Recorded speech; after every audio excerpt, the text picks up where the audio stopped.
في الأرض مرحا إنك لا تخرق الأرض ولا تبلغ الجبال طولا. صدق الله العظيم. وقال النبي صلى الله عليه وسلم: من تواضع لله رفعه الله، أو كما قال عليه الصلاة والسلام.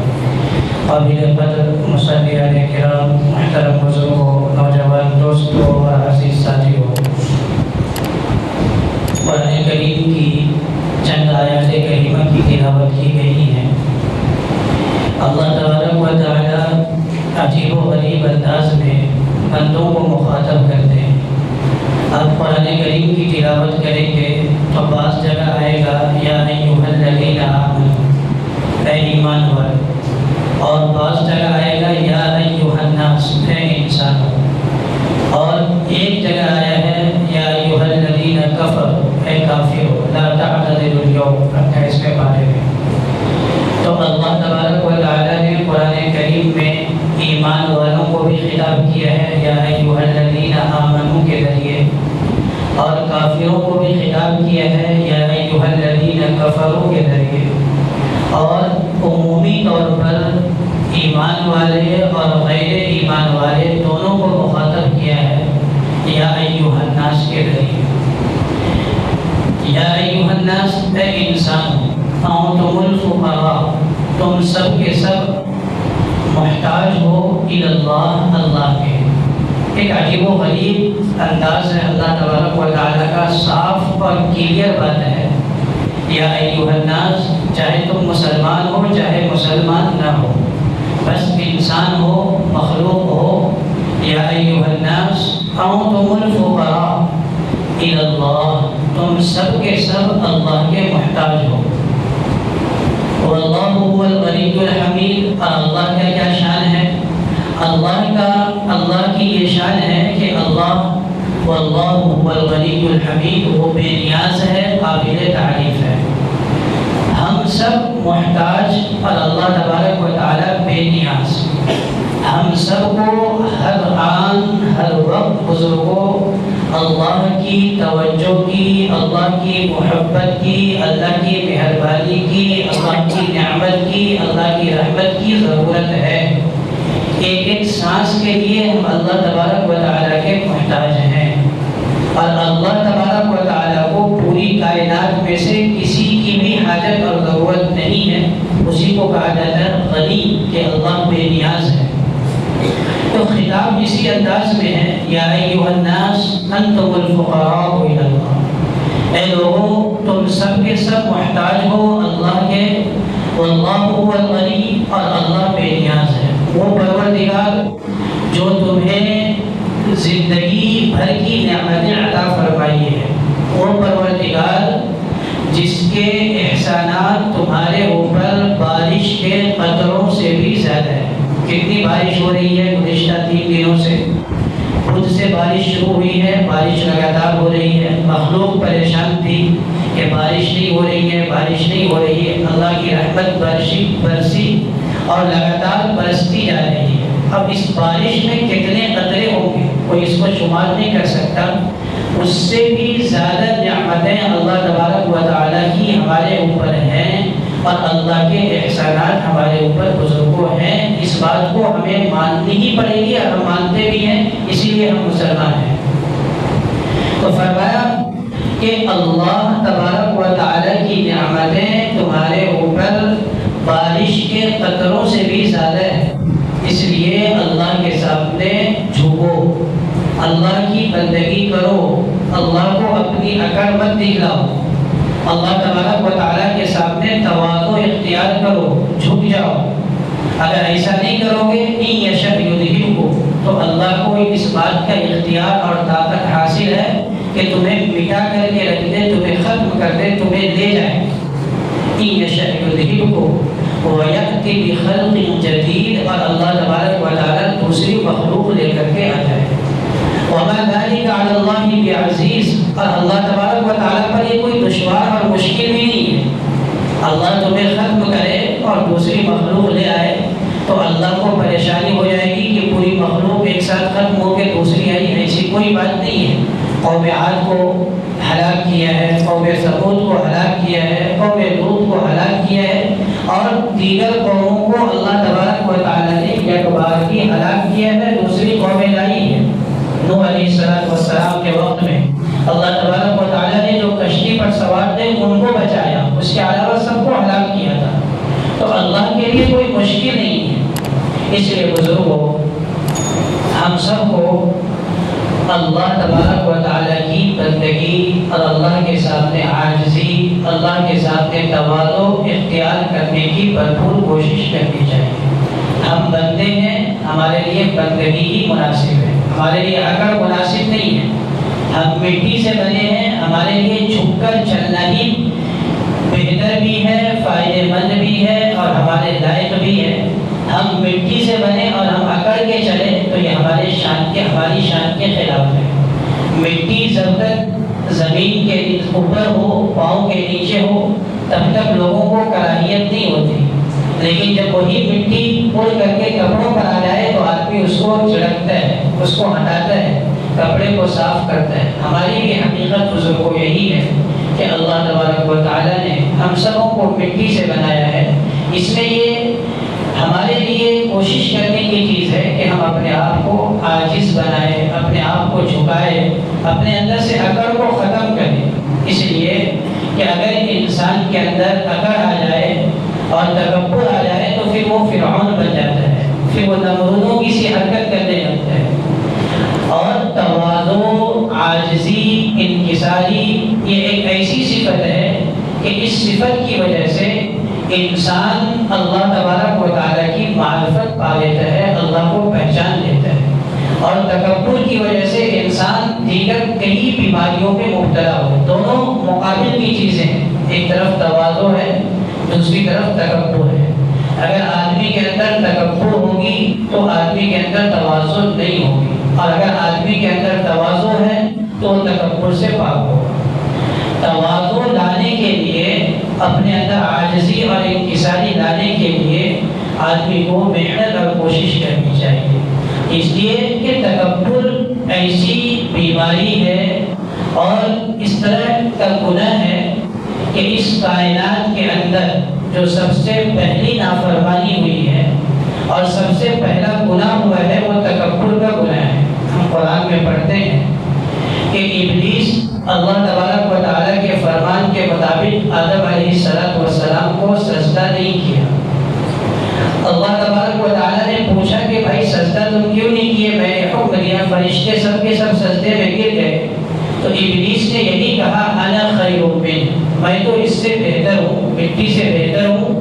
آدم علیہ السلام کو جس چیز سے بنایا گیا ہے اس سے بہتر چیز سے مجھے بنایا گیا ہے، لہذا کائنات کے اندر جو سب سے پہلی نافرمانی ہوئی ہے، اس سے پہلے نافرمانی کا کوئی تصور نہیں تھا۔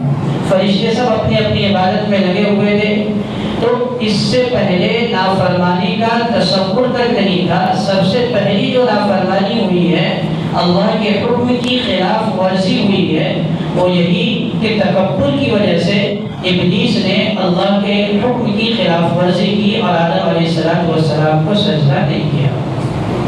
اسی لیے کہتے ہیں اور کتابوں میں یہ بات لکھی ہوئی ہے کہ تکبر کی وجہ سے ہی آدمی کے اندر غصہ پیدا ہوتا ہے۔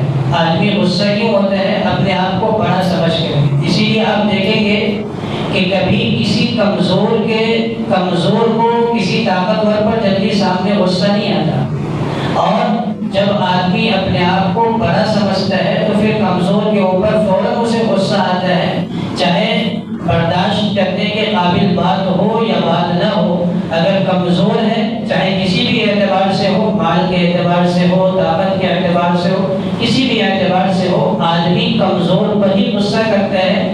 تو وجہ کیا ہوتی ہے؟ اپنے اندر بڑک پن، کہ میں تو اس سے بہتر ہوں اور یہ میرے خلاف جا رہا ہے اور میں جیسا چاہ رہا ہوں ویسا نہیں کر رہا ہے، اس لیے آدمی کے اندر تکبر پیدا ہوتا ہے۔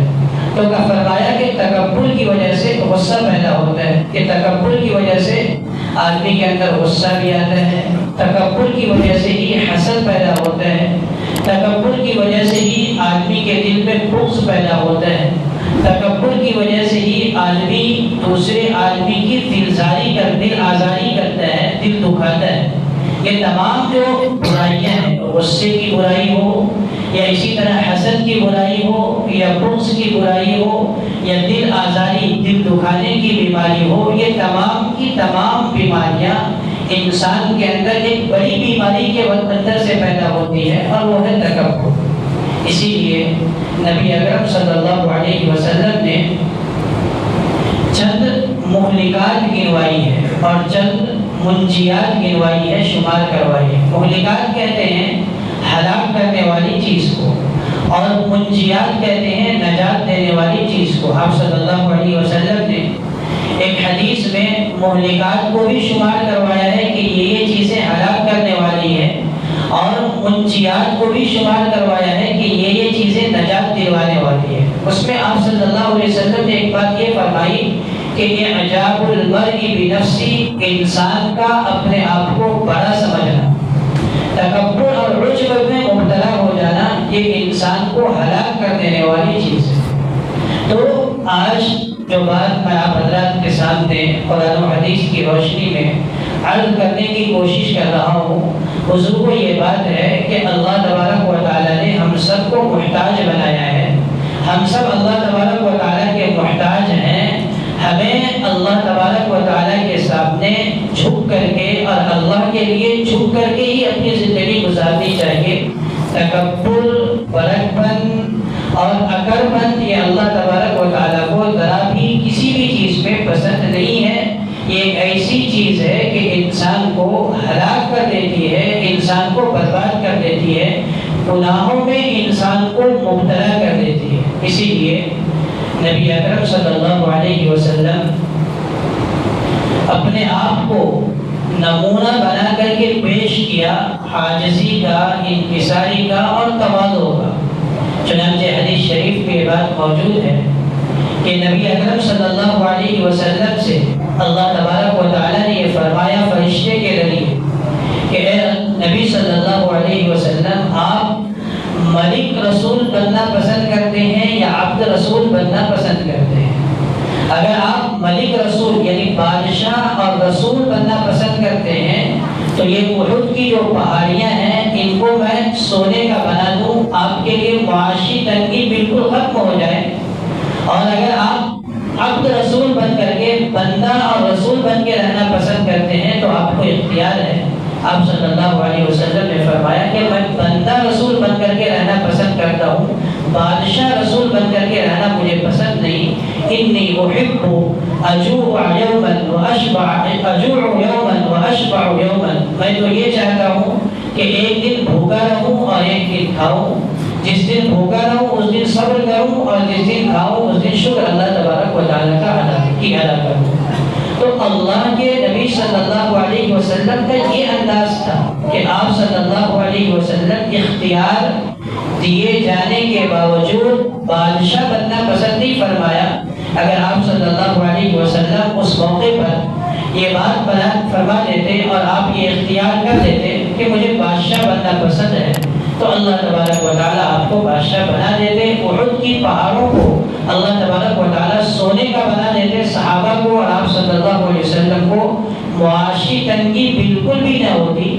لیکن آپ صلی اللہ علیہ وسلم نے ملک رسول بننے کے بجائے عبد رسول بننا پسند کیا کہ بندہ بن کر کے میں زندگی گزاروں۔ نبی اکرم صلی اللہ علیہ وسلم کی تواضع کے تعلق سے احادیث کی کتابوں میں بے شمار حدیثیں موجود ہیں۔ ان تمام حدیثوں میں ایک حدیث یہ بھی محدثین نے نقل کی ہے کہ نبی اکرم صلی اللہ علیہ وسلم سے جب کوئی ملاقات کے لیے آتا اور آپ صلی اللہ علیہ وسلم سے مصافحہ کرتا، ہاتھ ملاتا، تو آپ صلی اللہ علیہ وسلم اپنے ہاتھ کو اس سے نہیں ہٹاتے تھے، ہاتھ ہٹانے میں پہل نہیں کرتے تھے جب تک کہ آ کر کے ملاقات کرنے والا خود آپ صلی اللہ علیہ وسلم کے ہاتھوں سے اپنے ہاتھ کو ہٹانا ہے۔ اسی طرح آپ صلی اللہ علیہ وسلم کسی کے سامنے سے چہرہ نہیں پھیرتے تھے جب تک کہ خود کوئی آدمی اپنے چہرے کو پھیر کر کے چلا نہ جائے یا کسی دوسرے کام میں مصروف نہ ہو جائے۔ یہ آپ صلی اللہ علیہ وسلم کی تواضع کی کیفیت بیان کی گئی، عاجزی کی کیفیت بیان کی گئی، انکساری کی کیفیت بیان کی گئی کہ اتنی بڑی شخصیت اور آپ صلی اللہ علیہ وسلم کی ایسی مصروفیت اور آپ صلی اللہ علیہ وسلم کو اس قدر کام ہوا کرتے تھے، لیکن پھر بھی آپ صلی اللہ علیہ وسلم ہاتھ ملانے والے کے ہاتھ کو چھوڑا کر کے ہٹ نہیں جایا کرتے تھے۔ آپ صلی اللہ علیہ وسلم اپنے چہرے انور کو پھیر کر کے دوسری طرف رخ نہیں کیا کرتے تھے جب تک کہ آنے والا خود اپنے ہاتھ کو نہ چھوڑا دیتا اور آنے والا خود اپنے چہرے کو پھیر کر کے نہیں جاتا، آپ صلی اللہ علیہ وسلم اس سے جدا نہیں ہوا کرتے تھے، اپنے چہرے کو پھیرا نہیں کرتے تھے۔ اسی طرح نبی اکرم صلی اللہ علیہ وسلم کے بارے میں کھانا کھانے کے تعلق سے ایک حدیث آتی ہے کہ ما رأى رسول اللہ صلی اللہ علیہ وسلم یأکل متکئا قط، کہ آپ صلی اللہ علیہ وسلم کو کبھی بھی ٹیک لگا کر کھانا کھاتے ہوئے نہیں دیکھا گیا۔ یہ بھی آپ صلی اللہ علیہ وسلم کی عاجزی تھی۔ ہمارے اندر اور ہم لوگوں کے اندر یہ برائی ہے عام طور پر کہ ہم لوگ کھانا کھانے بیٹھتے ہیں تو ٹیک لگا لیتے ہیں، کوئی چیز پینے کے لیے بیٹھتے ہیں تو ٹیک لگا لیتے ہیں، اور بعض لوگ جو زیادہ عیش و آرام میں ہوتے ہیں ان کی عادت ہی ہوتی ہے کہ کھانے اور پینے کے لیے ٹیک لگانا وہ ضروری سمجھتے ہیں۔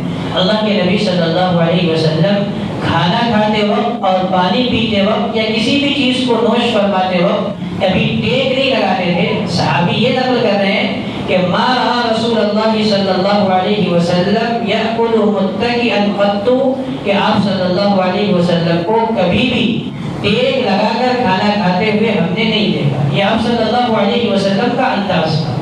اس لیے بزرگوں، بارش بھی ہو رہی ہے، لوگ آنے میں تاخیر بھی کر رہے ہیں، جو ہماری عادت ہے، جو حضرات وضو خانے پر ہے وہ نیچے کے حصے میں آ جائے، کیونکہ ادھر کچھ جگہ گنجائش ہے، باقی ہے جگہ، نیچے ہمیشہ جگہ خالی رہ جاتی ہے، اوپر چلے جاتے ہیں اور بعد میں سب مکمل نہیں ہو پاتی ہے، اس لیے برائے کرم نیچے کے حصے کو پہلے پر فرما لیا کریں۔ اسی طرح اوپر بچے چلے جاتے ہیں اور خوب مستیاں کرتے ہیں۔ گزشتہ ہفتے بچوں نے جھگڑے کیے اور آپس میں ہاتھ توڑ لیے، بدن میں زخم لگا لیے، تو بڑے لوگوں سے یہ گزارش ہے کہ برائے کرم اپنے سمجھدار بچوں کو لے کر کے آئے تو اپنے ساتھ رکھا کریں، اس سے بچے مستی نہیں کریں گے، شرارت نہیں کریں گے۔ بچے دوسرے مالے پر چلے جاتے ہیں، والدین یا گھر کے ذمہ دار نیچے ہوتے ہیں یا پہلے مالے پر ہوتے ہیں، اور بچے مستقل مستی کرتے ہیں، یہاں تک کہ ایسی شرارت کرتے ہیں کہ جو بڑے لوگ ہوتے ہیں اس کو لات مار دیتے ہیں، اور بڑے لوگ بیچارے نماز کی حالت میں ہوتے ہیں۔ تو یہ بہت بے ادبی کی بات ہے، نمازیوں کو پریشان کرنے کی بات ہے۔ تو برائے کرم اگر ہمارے بچے گھروں سے آتے ہیں نماز کے لیے بہت اچھی بات ہے، لیکن اس کی رہبری کرے، اس کو تاکید کرے کہ مسجد میں جا کر کے مستی نہ کرے، شرارت نہ کرے، اور ہم لوگ بھی صفوں کا خیال رکھیں۔ جمعہ کے دن بہت سارے لوگ کاروبار کی چھٹی کرتے ہیں، اپنے کام کاج کو آگے پیچھے کرتے ہیں، لیکن ہماری جو عادت ہے وہی رہتی ہے کہ ہم آتے ہیں تو تاخیر سے ہی آتے ہیں۔ جو لوگ اپنی عادت بنا چکے ہیں پہلے آنے کی، وہ تقریباً 11-12 سالوں سے پہلی صف میں دکھ رہے ہیں۔ باقی جو لوگ بعد میں آنے کی عادت بنائے ہیں وہ بعد میں ہی آتے ہیں، چاہے آپ ان کو کیسے بھی سمجھا دیجئے، کتنی بھی جمعہ کی فضیلتیں ان کے سامنے بیان کر کے رکھ دیجئے، اور ہم سب جانتے ہیں، ایسا نہیں ہے کہ ہماری علم میں بات نہیں ہے کہ ہمیں معلوم نہیں ہے کہ جمعہ میں کتنی جلدی آنی چاہیے، اور جمعہ میں جلدی آنے کی کیا کیا فضیلتیں ہیں، فرشتے کتنا ثواب لکھتے ہیں، اور کب رجسٹر بند کر کے رکھتے تھے، تمام چیزوں سے ہم واقف ہیں۔ بات یہ نہیں ہے کہ ہمیں علم نہیں ہے، بات یہ ہے کہ ہمیں علم پر عمل کرنے کا ابھی تک جذبہ ہمارے اندر نہیں آیا ہے۔ کس کو نہیں معلوم ہے کہ نماز پڑھنی ہے، کس کو نہیں معلوم ہے کہ صفوں کو درست کرنا ہے، کس کو نہیں معلوم ہے کہ اگلی صف میں نماز پڑھنے کے تعلق سے اللہ کے نبی صلی اللہ علیہ وسلم نے فرمایا کہ اگر آدمی کو معلوم ہو جائے کہ اذان دینے کی کیا فضیلت ہے اور پہلی صف میں نماز پڑھنے کی کیا فضیلت ہے، تو تلواروں سے مقابلہ کر کے اگلی صف میں نماز کے لیے آئے، لیکن پھر بھی آ کر کے ادھر ٹیک لگا لیے، ادھر ٹیک لگا لیے، حالانکہ کوئی عذر نہیں ہے، کوئی پریشانی نہیں ہے، اور یہ اچھی بات نہیں ہے۔ یہ دین سے بے رغبتی اور دین سے لا تعلقی اور دین کو کم سمجھنا اور دین کو اہمیت نہ دینا، یہ اس کی دلیل ہے۔ اور والی کی مجلس ہو، ناچ گانے کی مجلس ہو، تو یہی ہمارے نوجوان آگے آگے دکھیں گے، ایک دوسرے کو دھکا دے کر کے آگے بڑھیں گے، لیکن مسجدوں میں ہم لوگ نماز کے لیے بھی آگے بڑھنے کی کوشش نہیں کرتے۔ نوجوانوں کو کوشش کرنی چاہیے بار بار باتیں آتی ہے کہ نوجوانی کی عبادت بہت اہم ہے، اللہ کو بہت پسند ہے کہ نوجوان عبادتوں میں دلچسپی لے۔ ہمارے بعض علاقوں میں آج بھی ماں باپ اپنے بچوں کو اس طرح تیار کرتے ہیں کہ بچے جمعہ کے دن بڑے ہونے کے بعد مسجد میں آ کر کے صلاۃ الحاجہ پڑھتے ہیں، سورہ کہف کی تلاوت کرتے ہیں، یاسین کی تلاوت کرتے ہیں، دعائیں مانگتے ہیں۔ یہ سب ہمارے اندر آنی چاہیے کہ کوئی آدمی کم سے کم مسجد کے اندر 25 لوگ 30 لوگ 50 لوگ ایسے تو ہوں جو صلاۃ الحاجہ آ کر کے جمعہ کے دن پڑھے، سورہ کہف کی مسجد میں آ کر کے تلاوت کرے، اللہ تبارک و تعالیٰ سے لو لگائے، اللہ تبارک و تعالیٰ سے دل لگائے۔ ایسا ہوتا ہے کہ بالکل بے توجہی اور غفلت کے ساتھ بس 2 رکعت ادا کرنی ہے اور چلنا ہے۔ مسجد آئیں گے بھی سب سے آخر میں اور مسجد سے نکلیں گے بھی سب سے آخر میں۔ تو اس کی اصلاح کی ضرورت ہے، ہم لوگوں کو بہت زیادہ سخت ضرورت ہے۔ سالہ سال ہو گئے باتیں سنتے ہوئے، سالہ سال ہو گئے نمازیں پڑھتے ہوئے، لیکن وہی عادت، وہی کیفیت، وہی مزاج، تو بزرگوں یہ مناسب بات نہیں ہے۔ نوجوانوں سے بھی گزارش کرتا ہوں، ذرا سی تلخ باتیں ہوتی ہیں لیکن یہ ہمارے معاشرے کی حقیقت ہے کہ یہ برائی آخر کب ہم ختم کریں گے؟ اتنی پریشانیاں، اتنی الجھنیں، کاروبار کے اعتبار سے، صحت کے اعتبار سے، آئے دن ایکسیڈنٹ کے ذریعے سے لوگوں کا انتقال ہو رہا ہے، آئے دن ہمارے کاروبار پر حملے ہو رہے ہیں، آئے دن ہمیں پریشان کیا جا رہا ہے، لیکن ایک عادت ہم اپنے آپ کو سدھارنے، اپنے اندر اپنی ایک غلطی کو سدھارنے کے لیے تیار نہیں ہے، اور ایک عادت کی اصلاح کے لیے ہم تیار نہیں ہیں۔ ہم اس کو مولویوں کی بات سمجھتے ہیں، یہ مولوی کی بات ہے، ان کا ایک ہی کام ہے کہ بھائی مسجد میں جلدی آؤ، قرآن کی تلاوت کرو، نماز پڑھو۔ یہ مولویوں کی بات نہیں ہے بلکہ بزرگوں یہ اللہ اور اس کے رسول صلی اللہ علیہ وسلم کا فرمان عالی ہے۔ اس پر ہمیں بہت سنجیدگی کے ساتھ، بہت توجہ کے ساتھ عمل کرنے کی کوشش کرنی۔ ایسا ہونا چاہیے کہ اذان ہونے کے بعد مسجدیں ہماری بھر جائیں، یہ ہماری فکر ہو، ہماری کوشش۔ ہم کیوں چھٹی کر رہے ہیں؟ کیوں جمعہ کے دن ہم کاروبار کو پہلے بند کر دے رہے ہیں؟ کیا وجہ ہے؟ کیا اسی لیے کہ آخر میں آ کر کے 2 رکعت پڑھیں گے اور چلے جائیں گے؟ کیا اسی لیے کہ ہم نماز پڑھنے کے بعد 2 رکعت سنت بھی نہیں پڑھیں؟ نہ نماز سے پہلے کی سنت کی فکر ہوتی ہے، نہ نماز کے بعد کی سنت کی فکر۔ اتنی محنت سے آتے ہیں، کاروبار کو آگے پیچھے ہم کرتے ہیں، بارش میں ہم بھیگ کر کے آ رہے ہیں، 2 رکعت پڑھ کے ہونا یہ چاہیے کہ پہلے کی 4 رکعت جو سنت ہے اسے بھی پڑھے اور نماز کے بعد کی جو سنتیں ہیں اس کو بھی ادا کرنے کی کوشش کریں۔ بالکل سنتوں کی طرف ہماری توجہ ہی نہیں ہے۔ علماء نے لکھا ہے کہ جو آدمی سنتوں کے سلسلے میں غفلت برتتا ہے، اللہ تبارک و تعالیٰ اس سے فرض کی بھی توفیق چھین لیتے ہیں۔ جو ہم جمعہ کو آتے ہیں اور چلے جاتے ہیں، پھر ہفتے بھر ہمیں نماز پڑھنے کی توفیق نہیں ہو پاتی۔ اس کی ایک وجہ یہ بھی ہے کہ ہمارے دلوں کے اندر سے سنتوں کی اہمیت ختم ہو گئی ہے۔ ہم جمعہ کا مطلب صرف 2 رکعت سمجھیں، اس کے علاوہ کچھ بھی نہیں۔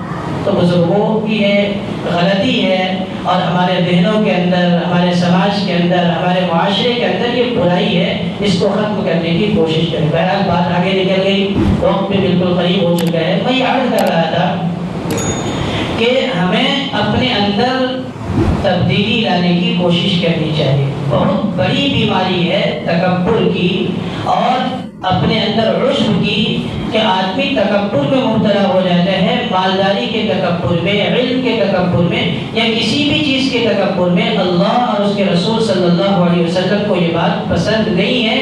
اللہ کے نبی صلی اللہ علیہ وسلم تو یہ فرماتے ہیں کہ مجھے یہ پسند ہے کہ میں عبد رسول بن کر کے رہوں، اللہ کا بندہ بن کے رہوں اور رسول بن کے رہوں۔ مجھے عاجزی پسند ہے، مجھے انکساری پسند ہے، اور یہی تعلیم دی تھی نبی اکرم صلی اللہ علیہ وسلم نے صحابہ کرام رضوان اللہ علیہ مجمعین کو، اور صحابہ کرام رضوان اللہ علیہ مجمعین سے یہی چیز سیکھی تھی تابعین اور تبع تابعین نے۔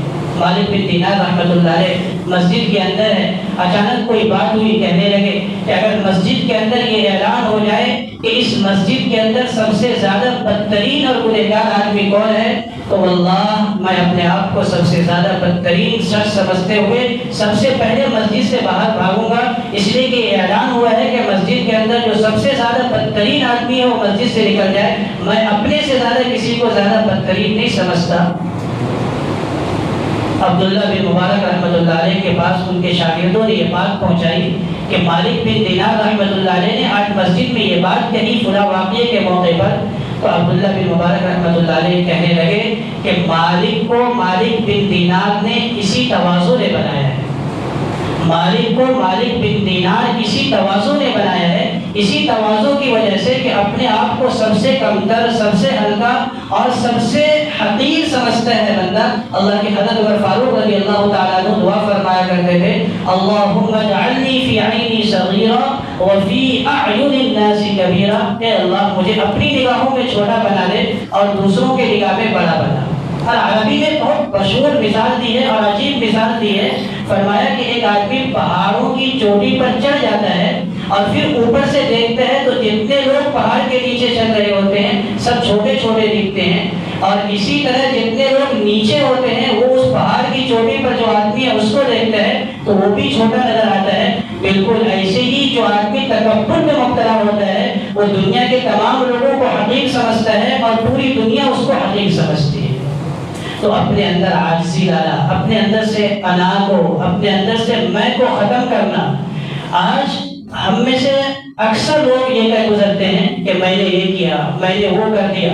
اور اللہ ہم سب کو معاف فرمائے بزرگوں کہ ہم دن میں کئی مرتبہ یہ دعویٰ کر دیتے ہیں کہ ہم نے یہ کیا، ہم نے وہ کیا، حالانکہ اسی انا اور اسی میں نے فرعون کو برباد کیا. اس نے کہا تھا انا ربکم الاعلی. اسی انا نے شیطان کو، ابلیس کو مردود کیا. اس نے کہا تھا انا خیر منہ، سب سے بہتر ہوں میں، آدم سے بہتر ہوں میں. اس انا نے فرعون کو بھی ہلاک کیا، اس انا نے ابلیس کو بھی راندہ درگاہ کیا. اور جتنے لوگ تکبر میں مبتلا ہوئے اللہ تبارک و تعالیٰ نے ان تمام کو تکبر کی وجہ سے ہلاک و برباد کیا ہے. اللہ کو انا اور تکبر پسند نہیں ہے، اس لیے ہمیں اپنے اندر سے انا کو فنا کر دینا چاہیے، اپنی میں کو ختم کرنے کی کوشش کرنی چاہیے. کوئی مدرسے کا معتمد یہ کہتا ہے کہ میں مدرسہ چلا رہا ہوں، کسی مسجد کا متولی یہ کہتا ہے کہ میں مسجد چلا رہا ہوں. اللہ نے توفیق دی ہے تو ہم چلا رہے ہیں. اگر اللہ توفیق نہیں دے دے تو ہم کسی قابل نہیں تھے. ہم اپنی اوقات دیکھیں کہ ہماری اوقات کیا ہے، ہماری حیثیت کیا ہے. اگر اللہ ہمیں صحت نہ دے دے ہم بیمار ہوتے. اگر اللہ تبارک و تعالیٰ ہمیں عقل نہ دے دے ہم مجنون اور پاگل ہوتے، جیسا کہ دنیا کے اندر بہت سارے لوگ ہیں. اگر اللہ تبارک و تعالیٰ ہمارے ہاتھ کو درست نہیں کرتے ہم لولے ہوتے. اگر اللہ تبارک و تعالیٰ ہمارے پاؤں خراب کر دیتے ہم لنگڑے ہوتے. اگر اللہ ہمیں عزت نہیں دیتا ہم ذلیل و خوار ہوتے. ہمارے پاس اپنے کیا ہے؟ تمام چیزیں بزرگوں اللہ تبارک و تعالیٰ نے عطا فرمائی ہے.